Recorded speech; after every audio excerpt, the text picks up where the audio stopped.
කොහොමද මගේ ආදරණීය පුංචි පැටවුනේ අදත් ඔන්න ආයිබෝවන් කියලා පිළිගන්නවා ස්ටඩි ස්පොට් YouTube channel එකට.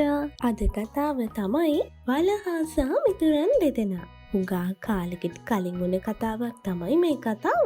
හැබැයි මේ කතාව දැන් කාලෙට හරිම ආදර්ශවත්. ඔන්න අපි කතාව පටන් ගමුකෝ. එකමත් එක කාලෙක හිටිය හොඳ යාළුවෝ දෙන්නෙක්. මේ යාළුවෝ දෙන්න නිකන් යාළුවෝ දෙන්නෙක් නෙමෙයි. අම යාළුවෝ දෙන්නෙක්. හොඳම යාළුවෝ. ගමන් බිමන් ගියේ, කෑවේ බිව්වේ, හැමදේම කරේ මෙයාලා දෙන්න එකට. ඔන්න ඒ යාළුවෝ දෙන්නගෙන් එක යාළුවෙක්ට දවසක් හදිස්සියක් වෙලා එයාලගේ නැන්දලා ගෙදරට යන්න වෙනවා. හැබැයි මේ නැන්දලා ගෙදරට යන්න තියෙන්නේ ලොකුම ලොකු ඝන කැලෑවක් මැදින්. මේ යාළුවා ගිහින් මේක අනිත් යාළුවට කිව්වා. යාළුවේ මට නැන්දලා ගෙදර යන්න වෙලානේ. ඒ යන්න තියෙන්නේ ලොකු ඝන කැලෑවක් මැදින්. ඔයාටත් එන්න පුළුවන්ද? ඊට පස්සේ අනිත් යාළුවා කිව්වා ඕක මොකක්ද? මං එන්නම් අනිවාර්යෙන්ම.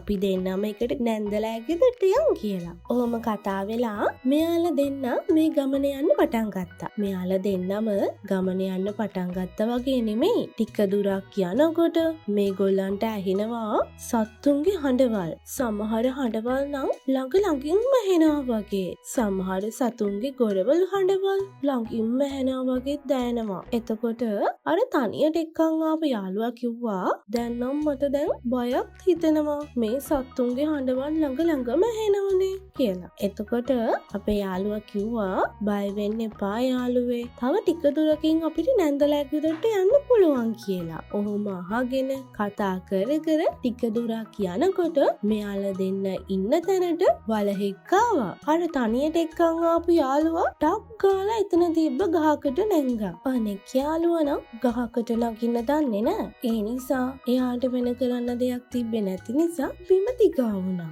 වලහ ආව මේ බිම දිගා වෙලා ඉන්න යාළුවා ගාවට. ඊට පස්සේ ඉව කරලා බලනකොට වලහට තේරුණා මේ මිනිස්සයා නම් මැරිලා. අපි කවද්ද මැරිච්ච මිනිස්සුන්ගේ මස් කෑවේ? අපිම දඩයන් කරලා කනවා මිසක් අපි එහෙම මැරුණු සත්තුන්ගේ කුණු කන්නේ නෑනේ කියලා වලහ තව ටිකක් ඉව කරලා යන්න ගියා. වලහ යන්න ගියාට පස්සේ අර ගහට නැගපු යාළුවා බිමට බැහැලා බිම නිදාගෙන හිටපු යාළුවට කතා කරා වලහ ගියා යාළුවේ දැන් නැගිටින්න කියලා. ඊට පස්සේ ඒ යාළුවා නැගිට්ටා. ඊට පස්සේ අර ගහ උඩට ගියපු යාළුවා ඇහුවා වලහ මොනවාද ඔච්චර ලං වෙලා කිව්වේ කියලා. ඊට පස්සේ බිම වැතිරිලා හිටපු යාළුවා hina වෙලා කිව්වා වලහ මට හොඳ උපදේශයක් දුන්න කියලා. මොකද දන්නවද වලහ දුන්න උපදේශය? වලහ කියලා කරදරයකදී විපතකදී මගහැරලා යන යාළුවගෙන් පරිස්සම් වෙන්න කියලා. මේ කතාව කිව්වා විතරයි අර ගහට නැගපු යාළුවට ගොඩාක් ලැජ්ජ හිතුණා. ඒ වගේම මෙයාලා අතර තිබ්බ අර ලොකු යාළුකමත් ටිකෙන් ටික නැති වෙන්න පටන් ගත්තා. දන්නවද දුවේ පුතේ? අපි යාළුවෙක්ට උදව් කරන්න ඕනේ ඒ යාළුවා කරදරයට වැටිච්ච වෙලාවක. ඔයාලා නම් යාළුවා කරදරයට වැටුණාට පස්සේ මගහැරලා යන්නේ නෑ නේද?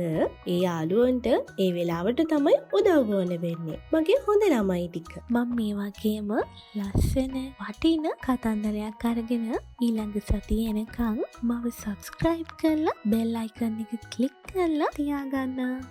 ඔයගලගේ අදහස් යටින් කමෙන්ට් කරන්න. මං අදට ගිහින් එන්නම්.